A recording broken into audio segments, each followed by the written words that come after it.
Hey guys, it's Christy with WTI, and if you love to craft and create, I want to show you our new favorite crafting tool.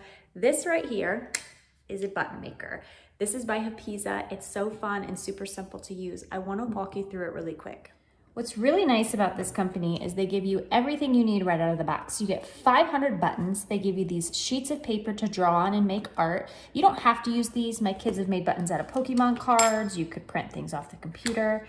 So here's how you do it. You got two different spots here. You start with this one. You put the top of the button in here. So this is my little sheet of paper. It says cool as mom. So that's gonna be my button. So then you put your art down. You take your clear sheet and you put it down here. And then you're gonna spin it around and pull down the lever. You're gonna hear a pop. And then your button, you'll notice, is not there anymore. It's went up in here. Now you take the back of your button. Now, one thing to remember is you want to kind of line this up right so the button, the pin on the back, lines up with the face of the button. So you put the back of the button in that side, spin it around the other way, and pull your lever again.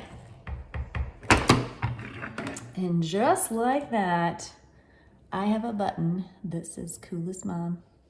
Isn't that cool? See how easy that was? Isn't that awesome? Now this particular button maker makes buttons that are 1 1/4 inch. They also supply you with this cutter, which is really handy when we were cutting out Pokemon cards. You can just place something on a cutting mat and then you go around it and it cuts it just the right size for the button maker.